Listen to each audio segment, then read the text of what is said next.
तो देखो बच्चों, अपना जो यूनिट चल रहा है, और ये यूनिट क्या चल रहा है, कोऑर्डिनेशन कंपाउंड्स। आज हम इस यूनिट में अब जो टॉपिक डिस्कस करने वाले हैं, और ये टॉपिक है हमारा क्या, वर्नर्स थ्योरी। ओके, तो देखो बच्चों, ये जो थ्योरी है ना, ये कॉम्प्लेक्स को कंप्लीट डिफाइन करती है, परिभाषित करती है। मतलब वर्नर्स ने सबसे पहले कॉम्प्लेक्स को अच्छी तरह से डिफाइन किया था। मीन्स कोई भी कंपाउंड अगर वो कॉम्प्लेक्स है तो वो वर्नर थ्योरी के जो पोस्टुलेट्स हैं उनको फॉलो करना चाहिए। ओके, तो इस तरह से हम ये कह सकते हैं कि जो दिस थ्योरी इज, ठीक है, related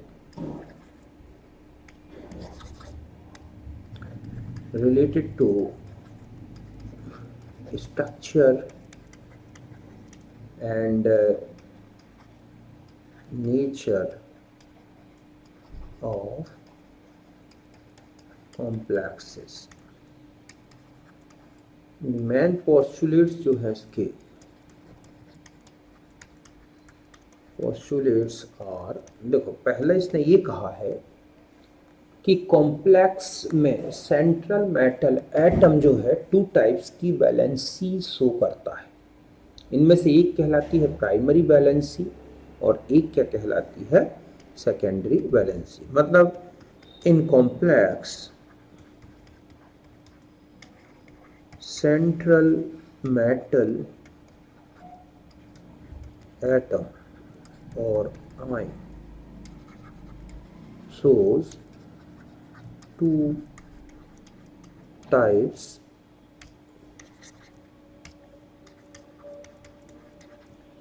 of balances।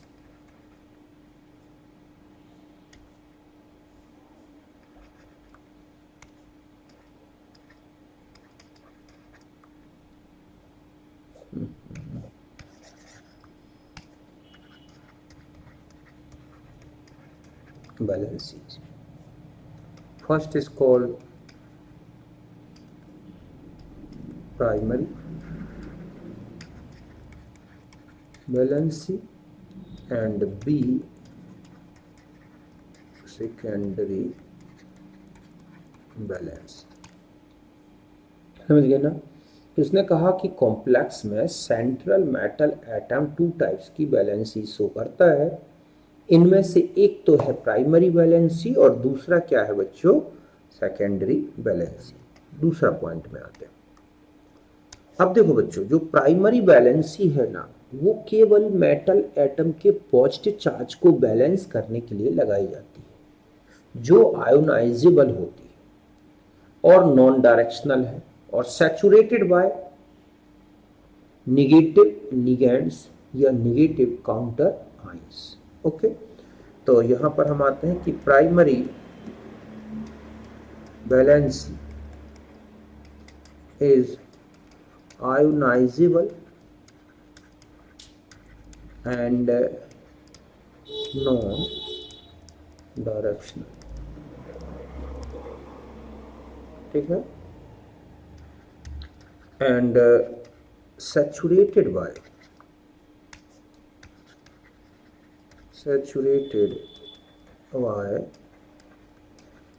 negative ligands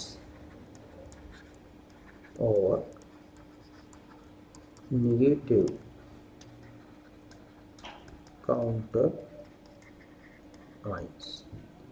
बात क्लियर है कि जो प्राइमरी वैलेंसी है वो आयोनाइजेबल होगी, नॉन डायरेक्शनल नेचर की होती है और सैचुरेटेड बाय निगेटिव लिगेंड्स, ठीक है, और निगेटिव काउंटर आयंस। अभी हम एक स्ट्रक्चर से समझेंगे। थर्ड पॉइंट है कि जो सेकेंडरी वैलेंसी है बच्चों, secondary valency is non ionisable. मतलब अगर लिगेंड या कोई भी निगेटिव आयन सेकेंडरी वैलेंसी को सैचुरेट कर रहा है तो वो ऐसे आयोनाइज्ड होके बाहर नहीं आएगा, मतलब वो कोऑर्डिनेशन स्फीयर के अंदर रहेगा, और कोऑर्डिनेशन स्फीयर एक अपने आप में सिंगल आयन होता है। तो इस तरह से secondary valency non ionisable and directional in nature. ठीक है, पहली बात तो ये डायरेक्शनल नेचर की होगी, and saturated by only ligands. समझ गए ना कि जो सेकेंडरी वैलेंसी होगी वो नॉन आयोनाइजेबल होगी, आयोनाइज नहीं होंगी, मतलब सेकेंडरी वैलेंसी को सैचुरेट करने वाले जो लिगैंड्स जुड़े हुए हैं वो ब्रेक होकर अलग नहीं होंगे। नॉन डायरेक्शनल और डायरेक्शनल नेचर की है, यही डिसाइड करेगी कि मॉलिक्यूलर स्ट्रक्चर क्या होगा, और ये केवल लिगैंड से सैचुरेटेड होती है। फिर आता है कि ज्योमेट्री। ठीक है, जो ज्योमेट्री होगी आप complex, geometry of complex determined by secondary valency। इसी को बोला गया बच्चों क्या, coordination number, because secondary valency is directional in nature। क्योंकि डायरेक्शनल नेचर की है तो यही डिसाइड करेगी कि मॉलिक्यूलर ज्योमेट्री क्या होगी। ठीक है, जैसे अगर मैं यहाँ कहूँ कि सेकेंडरी वैलेंसी इस तरह से है कि अगर 2 है तो ज्योमेट्री जो होगी, ज्योमेट्री ऑफ कॉम्प्लेक्स, वो होगी क्या बच्चों, लीनियर। ठीक है, ठीक इसी तरह से अगर ये 3 है तो ज्योमेट्री होगी ट्राइगोनल प्लानर। अगर ये 4 है तो टेट्राहेड्रल या फिर स्क्वायर प्लानर। ठीक है, अगर यहाँ पर ये 5 है तो ट्राइगोनल बाइपैरामिडल, या फिर और भी होते हैं, और 6 है तो ऑक्टाहेड्रल हो। तो इस तरह से सेकेंडरी वैलेंसी ही डिसाइड करेगी कि मॉलिक्यूलर ज्योमेट्री क्या होगी। ओके, अब हम एक एग्जाम्पल से समझते हैं, जैसे COCl3 इंटू 6 अमोनिया। अब मान लो इस तरह का एक कॉम्प्लेक्स आपको दिया गया है, it does not give test of ammonia. मान लो इसमें कोई अमोनिया का टेस्ट नहीं आ रहा है। ठीक है, दूसरा है it gives 3 moles of AgCl। okay, it gives 4 ions। तो अब आपसे कहा जाए what is structure of complex, इस कॉम्प्लेक्स का स्ट्रक्चर क्या होगा। तो आपको करना क्या है कि इसका मतलब है कि ये कॉम्प्लेक्स इस तरह का होगा तभी ये सब कुछ पॉसिबल है ना बच्चों। Cl3, क्योंकि अगर इसको आयोनाइज्ड करेंगे तो CONH3 whole 6 3 plus plus 3 Cl minus. आप देख रहे हैं कि यहाँ पर क्या बन रहे हैं, 4 आइंस, एक तो कॉम्प्लेक्स आइन। यहाँ पर अगर हम AgNO3 लें, ठीक है, AgN विद, यहाँ पर मैं लिख दे रहा हूँ AgNO3, तो यहाँ पर 3 मोल क्या बन जाएंगे, AgCl, क्योंकि ये जो क्लोराइड है वो इसके साथ प्रेसिपिटेट हो रहा है। अगर हम यहाँ NaOH के साथ हीट कर रहे हैं तो नो, ठीक है, टेस्ट ऑफ अमोनिया। और भी कई लगा मिलाए जाते हैं। तो इसका मतलब है कि इसमें कोई अमोनिया फ्री नहीं है। तो हम ये कह सकते हैं ना, पहला पॉइंट, कि primary valency saturated by chloride ions, जो कि क्या है बच्चों, काउंटर आयन। ठीक है। और सेकेंडरी वैलेंसी की बात करें तो सैचुरेटेड बाय ओनली अमोनिया। तो इसका मतलब है कि अगर हम कॉम्प्लेक्स का स्ट्रक्चर की बात करें तो कॉम्प्लेक्स का स्ट्रक्चर इस तरह से होगा, जिसमें सारी वैलेंसी आपको सेकेंडरी केवल अमोनिया से सैचुरेट करना है। ऐसे NH3, ये NH3 और ये है क्या, NH3, यहाँ है 3+ 3Cl-, इस तरह से। तो ये एक कॉम्प्लेक्स बनेगा विद अमोनिया। ठीक है। अब मान लो आपको इस तरह से कॉम्प्लेक्स दिए गए हैं COCl3 × 5NH3 gives 2 moles AgCl with ammonia। ठीक है।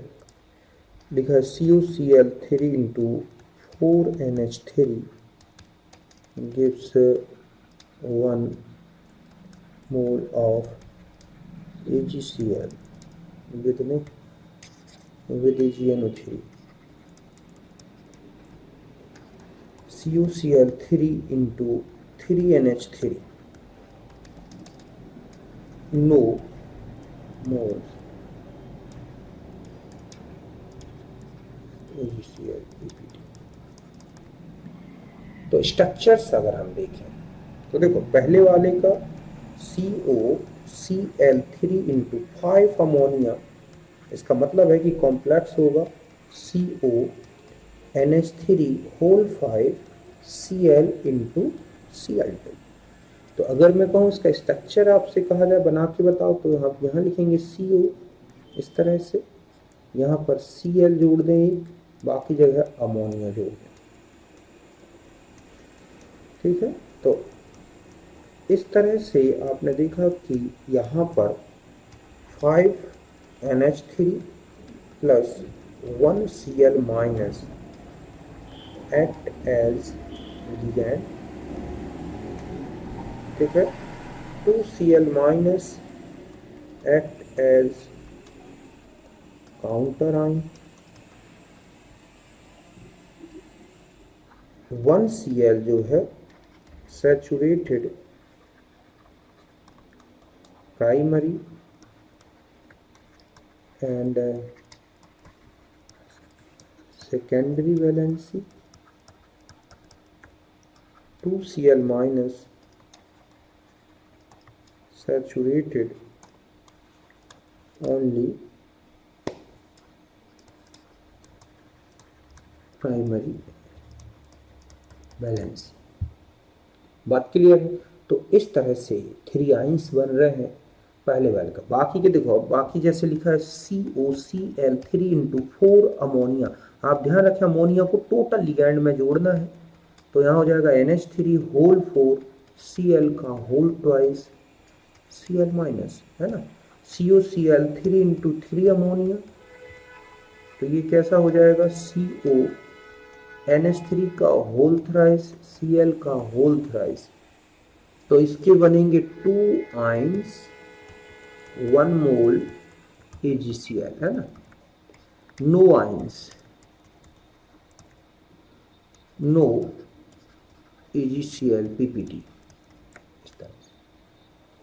तो यहाँ पर जो दूसरा वाला कॉम्प्लेक्स है उसमें 2 क्लोराइड, तो हम अगर पहले वाले का स्ट्रक्चर इस दूसरे वाले का ये है इस तरह से बनाए, इन दो में से एक पहले वाले का, तो यहाँ एक Cl जोड़ दें क्या, तो ये डैश डैश करके हम इस तरह से शो कर देंगे। बाकी जगह हम क्या जोड़ दें, ऐसे अमोनिया। अब हालांकि इसके जियोमेट्रिकल आइसोमर भी हो सकते हैं फिर, कि ये सिस फॉर्म में है, इसी का एक ट्रांसफॉर्म भी बन सकता है। और इस वाले का अगर हम बनाएंगे है ना। इसका भी जियोमेट्रिकल बनते हैं आइसोमर्स, जिन्हें हम मेरिडोनियल और फेशियल नाम से जानते हैं। तो यहाँ एक Cl यहाँ जोड़ दें क्या, इस तरह से एक ही फेज, बाकी जगह ये NH3, ये NH3 और ये NH3। तो इस तरह से अगर हमें, ठीक है, वर्नर थ्योरी के पोस्टुलेट्स पता है, हमें इनके प्रेसिपिटेशन का पता है, कौन कितने आइंस बना रहा है, तो हम एक कॉम्प्लेक्स का क्या बना सकते हैं, स्ट्रक्चर, पूरा ज्योमेट्री बता सकते हैं, कितने लिगैंड्स जुड़े हुए हैं। इस बेस पर इस तरह से वर्नर ने कॉम्प्लेक्स को कंप्लीट डिफाइन कर दिया था कि ये कॉम्प्लेक्स होते क्या है। अब एक देखो कुछ और एग्जांपल्स लिख दूं मैं, जैसे यहाँ लिखा है कंपाउंड, है ना, यहाँ लिखा है AgCl PPT। तो यहाँ पर कॉम्प्लेक्स का फॉर्मूला लिखे हम, क्या आएगा, ठीक है। जैसे लिखा है PD, अब यहाँ पर ऐसे ले लें, पहला लिख रहा है वो PdCl2 इंटू 4NH3, 2 मोल AgCl का PPT आ रहा है। तो इसका मतलब है, इसका स्ट्रक्चर जब आप बनाओगे PD NH3 का होल 4 और बाहर क्या लगा देना है Cl, तभी तो 2 मोल AgCl का प्रेसिपिटेट आएगा। ऐसे NiCl2 इंटू 6H2O, प्रेसिपिटेट आ रहा है 2 मोल का, तो हम बनाएंगे NiH2O होल 6Cl2। ऐसे PdCl4 इंटू 2HCl, प्रेसिपिटेट आ रहा है 0, तो फॉर्मूला हो जाएगा H2PtCl होल 6। ये यहाँ पर इसका, तो यहाँ पर हम लिखेंगे H2PtCl whole 6 COCl3 into 4NH3। तो ये तो अभी हम बना भी चुके हैं, और मान लो प्रेसिपिटेट 1 मोल का आ रहा है, तो हम लिखेंगे CONH3 का होल 4 Cl का होल 2 Cl, और लिखा है PtCl2 इंटू 2NH3, 0 प्रेसिपिटेट आ रहा है, तो फॉर्मूला हो जाएगा PtNH3 का होल 2 Cl का होल 2। तो इस तरह से हमें प्रेसिपिटेशन के बेस पर कोऑर्डिनेशन नंबर 6 लेना है यहाँ पर निकेल और प्लेटिनम का। तो इस तरह से वर्नर थ्योरी से अच्छी तरह एक्सप्लेन किया जा सकता है कि कॉम्प्लेक्स क्या होगा, क्या स्ट्रक्चर होगा। इसमें 1-2 क्वेश्चन और बन जाते हैं। देखो, जैसे आपको यहाँ लिखा होगा conductance of solution with complex, तो डायरेक्टली प्रोपोर्शनल यहाँ रखना है आपको, क्या, number of ions of complex, ठीक है, कि जितने ज्यादा आयंस होंगे कॉम्प्लेक्स में, उतना ज्यादा कंडक्टेंस कॉम्प्लेक्स की होगी। इस बेस पर आपको कंडक्टेंस डिसाइड करनी है, ठीक है।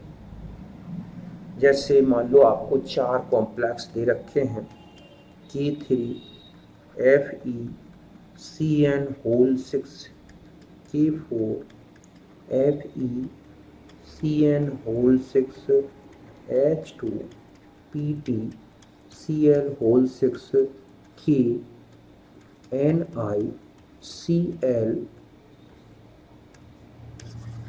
यहाँ पर लिखा है KCuCl होल 4। तो इनकी कंडक्टेंस का ऑर्डर डिसाइड करना है आपको, ठीक है, कि इनका आपको पूछा गया कि ऑर्डर ऑफ इलेक्ट्रिकल कंडक्टेंस। तो इलेक्ट्रिकल कंडक्टेंस किस में ज़्यादा होगी? तो देखो, अगर हम कॉम्प्लेक्स की बात करें तो K3FeCN होल 6 अगर आयोनाइज्ड होगा तो 3 तो बनेंगे क्या बच्चों, K प्लस प्लस, एक क्या बन जाएगा FeCN होल 6, 3 माइनस।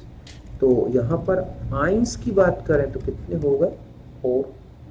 ठीक इसी तरह से मान लो लिखा K4FeCN Cn होल 6, तो यह बनेंगे 4k plus plus Fe Cn whole 6 4 minus, तो यहाँ जो आइंस हो गए वो कितने हो गए 5।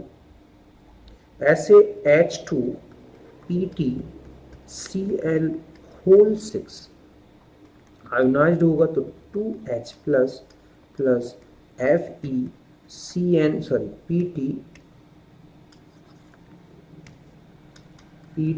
Cl होल 6 2 माइनस, तो यहाँ जो आइंस बने वो कितने हो गए 3, है ना। और अगर मैं कहूँ K Cu Cl होल 4 लिखा है तो ये आयोनाइज्ड होगा K plus plus Cu Cl का होल 4 1 माइनस, तो यहाँ क्या हो गया आइंस 2 हो गए। तो ये 1, ये हो गया 2, ये हो गया 3, ये हो गया क्या 4। तो सबसे ज़्यादा आइंस किस में है बच्चों 2 नंबर में, फिर किस में आ जाएगा पहला नंबर, फिर आ जाएगा तीसरा नंबर और फिर आ जाएगा चौथा नंबर। तो ये इनकी क्या होगी कंडक्टेंस। कौन सी कंडक्टेंस, इलेक्ट्रिकल कंडक्टेंस, समझ गए ना। तो इस तरह से हमें आइंस की नंबर ऑफ आइंस से बताना है। तो ध्यान रखें कि जो कॉम्प्लेक्स आयन है वो अपने आप में एक सिंगल आयन होता है, वो ब्रेक नहीं होगा, उसके लिगेंड्स जो जुड़े हुए हैं वो ब्रेक नहीं होंगे। तो इस बेस पर ऐसे क्वेश्चन ये है, मान लो आपको दिया गया है, ठीक है, कि हाउ मैनी मोल्स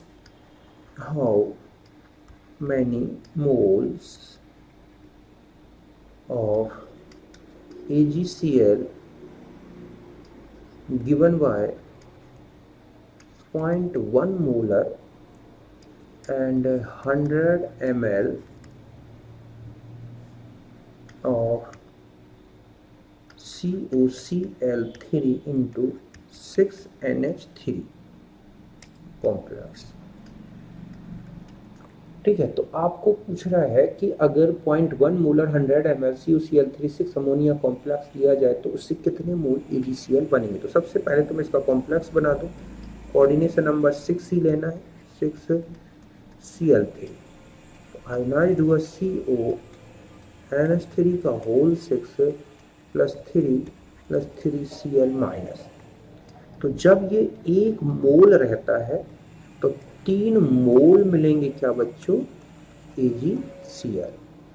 अब हमें ये देखना होगा कि जो मोल्स हैं, moles of complex in solution, कि सॉल्यूशन में कितने मोल्स हैं। तो हम लिखेंगे क्या m इंटू वी अपॉन 1000। तो मोलारिटी है 0.1, वॉल्यूम है 100 अपॉन में 1000, ये इस तरह से 10 की पावर -2 मोल। तो सीधी सीधी सी दिख रहा है कि 1 मोल कॉम्प्लेक्स, तब आपने देखा 3 मोल्स AgCl PPT, तो 10 की पावर -2 मोल ऑफ कॉम्प्लेक्स, तो ये हो जाएगा 3 इंटू 10 का power -2 mole of AgCl means 0.03 mole of AgCl। तो इस तरह से इसका सॉल्यूशन होगा। तो ये है वर्नर थ्योरी। बात समझ गए होंगे अच्छी तरह से। क्या क्या आपने देखा कि 2 प्रकार की बैलेंसीज हैं, primary secondary. Primary valency ionisable है, नॉन डायरेक्शनल है, निगेटिव लिगैंड से सैचुरेट हो रही हैं। सेकेंडरी बैलेंसी नॉन आयोनाइजेबल है, डायरेक्शनल है। स्ट्रक्चर डिसाइड करेंगे और ये स्ट्रक्चर बताए मैंने और ये कुछ एग्जाम्पल्स बताया, ठीक है। तो ये था हमारा वर्नर थ्योरी के। अब हम जो नेक्स्ट टॉपिक लेंगे उस पर हम आएंगे कॉम्प्लेक्स के IUPAC नॉमेनक्लेचर के। ठीक है बच्चों।